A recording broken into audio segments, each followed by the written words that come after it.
Hi guys, so it's Kirsty back with you, this time with a new glamorous assistant, Claire, just to take you through a couple of tips with regards to your home practice and what you're doing at home. So as always, the goal of these little sessions is for us to identify and pick up on the things that we generally spot in class, the bits of sort of technique that often require some refinement.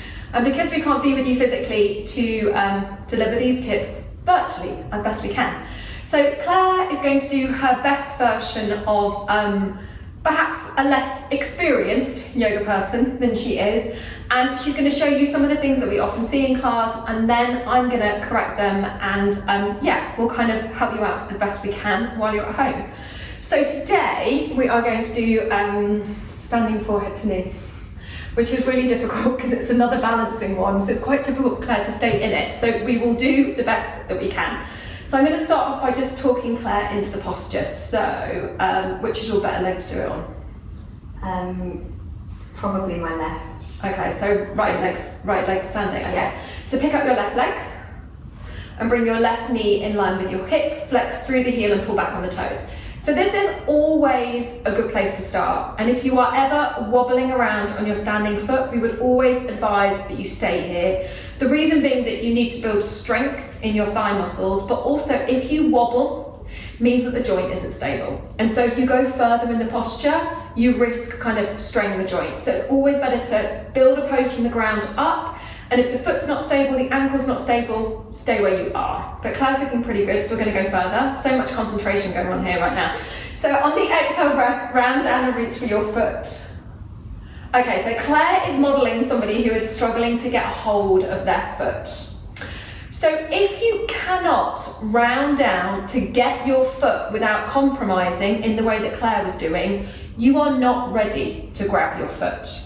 But there is a little midway that you can do. We don't really teach this in class, but it is a way of kind of working some way towards it. So Claire, can you do a kind of version of it where you stop, but you just wrap your fingers around, say, your knee or something like that? Yeah, perfect.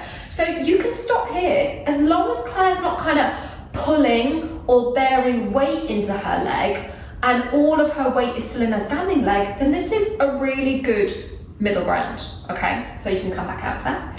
So you could always stop there. If you are going for the foot, you must get the proper yogi grip. And that grip must be underneath the ball of your foot, not the heel, not the arch, at the ball of the foot. If you haven't got that grip, again, you're going to compromise the posture, and the end result is that you could end up overstretching your shoulders, which isn't what you want. So, can you have a go grabbing hold of your foot for me, Claire? Interlock the fingers, cross your thumbs. Okay, now Claire's got the grip. She must pull really hard on the ball of the foot and kick her foot into her hand. And then again, she's probably just going to stay there, and that's okay. Okay, but now I'm going to ask her to kick. So begin to kick, Claire. Right. So can you see how low her heel is in regard to her hip, and how her leg is dragging her down to the floor? We don't want that. So come back out. So it's really important that as you start to kick, you lift up before you kick. Otherwise, the leg drags you down. You don't want to come down. Gaze needs to be forwards towards your toes. There's a little bit of an adjustment I'm going to ask Claire to do. So come back in, Claire, and grab a hold of your foot. Oh. It's the pressure of having, I won't look at you. It's the pressure of having to perform. This is too much. I'm sweating so much. It's not even hot in here. Right, can you do it? I'm not going to look at you. I'm in a really bad place, to be honest, in terms of your right line. Okay, so pick up your heel first, come tall, and now begin to kick. So a much nicer shape. Heel is in line with hip, and then she's still pulling on the ball of her foot as hard as she can in order that her shoulders stay down. Can you let your shoulders pop forwards? Yeah. So now she's stopped pulling on the ball of the foot, the shoulders have creeped up around her ears, so she needs to kick and pull to keep the shoulders down. Well done, you can come out. Beautiful pose. Yeah, I know, standing leg is burning. Can you think of anything I missed?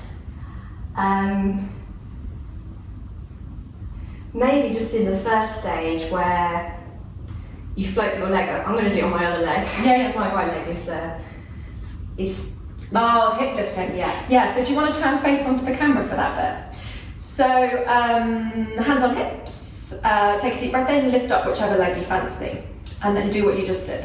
So this often happens in the setup, which is that in order to lift the leg, you lift the hip. What will then happen is that Claire's spine is out of alignment, and she'll have put kind of a little bit of a curve in her spine. We don't want that because we want her body to be like in a perfect plumb line.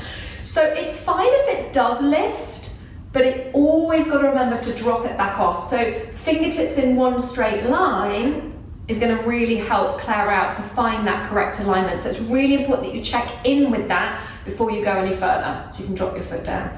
So as always, with these poses, we build from the ground up. So first you're thinking about feet, ankle stability, then thighs, thigh muscles need to be contracting in order that you stay stable. Claire then needs to check that her hips are aligned, and then as you go further into the posture, you need to make sure that those aspects that you built at the beginning, feet, knees, hips, stay where they are as you progress on. And if you find that you've lost the alignment in one of those aspects, always really important that you come back out. Anything else you can think of? No, thumb included. No. Yeah. So often we see thumbs on top of feet. Yeah, I think that's another one. Like this. That's cheating. That grip and nothing else. I think that's it. Yeah. Yeah. Great. Okay guys, hopefully that was helpful. As always, messages, get in touch on our social channels, give us a call, send us your photos, do little videos of you in the poses if that's helpful, and we can always give you some feedback virtually. Enjoy your home practice, and hopefully it's not long till we see you back in the studio. Take care. Bye.